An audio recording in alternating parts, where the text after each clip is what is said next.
News Kannada ರಾಜ್ಯ. ಸದಾ ಸುದ್ದಿ, ನಿಖರ ಸುದ್ದಿ.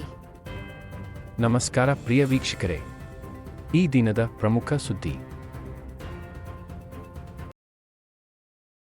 ಮಾನ್ಯ ಅಧ್ಯಕ್ಷರೇ, ಅವರು CBSEದು ಪಠ್ಯ ಪುಸ್ತಕದಲ್ಲಿ ಏನು ಹೇಳಿದ್ದಾರೆ, ಗಣಿತ ಮತ್ತು ವಿಜ್ಞಾನದ ಬಗ್ಗೆ, ಅದ್ರ ಜೊತೆಗೆ ಇನ್ನೊಂದು ಸಬ್ಜೆಕ್ಟ್ ಏನು ಹೇಳಿದ್ರೆ ಅದನ್ನ ಚಿಂತನೆ ಮಾಡ್ತೀವಿ. ಯಾಕಂದ್ರೆ ಅದು ಆಸ್ ಇಟ್ ಇಸ್ ನಾವು ಹೇಳ್ತೀವಿ. ಆದರೆ CBSE ಓದಿದ್ರೆ ಮಾತ್ರ ಅವರು ಕಾಂಪಿಟೇಟಿವ್ ಎಕ್ಸಾಮ್ಸ್ ಅಲ್ಲಿ ಇಲ್ಲ ನಾಳೆ ಹೈಯರ್ ಸ್ಟಡೀಸಿಗೆ ಹೋಗ್ಬೇಕಂತೆಲ್ಲ. ಅದಕ್ಕೆ ಸದಸ್ಯರಿಗೆ ನಾನು ಹೇಳಲಿಕ್ಕೆ ಇಷ್ಟಪಡ್ತೀನಿ, ನಾವು ನಮ್ಮ ಸರ್ಕಾರದಿಂದ ಇಡೀ ದೇಶದಲ್ಲಿ for the first time NEET ಮತ್ತು ಎಲ್ಲ ಕಾಂಪಿಟೇಟಿವ್ ಎಕ್ಸಾಮ್ಸಿಗೆ ಮಕ್ಕಳಿಗೆ 25,000 ಮಕ್ಕಳಿಗೆ ಇವತ್ತು ಕಾಂಪಿಟೇಟಿವ್ ಎಕ್ಸಾಮ್ಸಿಗೆ ಫ್ರೀ ಆಗಿ ಕೋಚಿಂಗ್ ಕ್ಲಾಸ್ನ 50,000, 5 ಲಕ್ಷ, 10 ಲಕ್ಷ ಕೊಡ್ತಕ್ಕಂಥದ್ದು ನಿಲ್ಲಿಸಿ ಬಡವರ ಮಕ್ಕಳಿಗೆ ಸೇರ್ಸ್ತಕ್ಕಂಥ ವ್ಯವಸ್ಥೆನ 25,000 ಮಕ್ಕಳಿಗೆ ಈಗಾಗಲೇ ಚಾಲ್ತಿಯಲ್ಲಿದೆ. ಮಕ್ಕಳು ಅದನ್ನು ಉಪಯೋಗ ಮಾಡ್ಕೊಳ್ತಾ ಇದ್ದಾರೆ.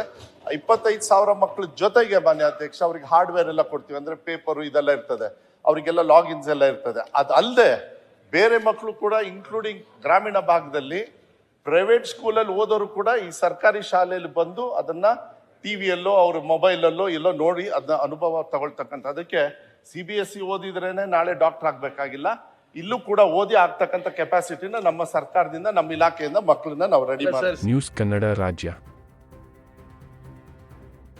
ಸದಾ ಸುದ್ದಿ, ನಿಖರ ಸುದ್ದಿ.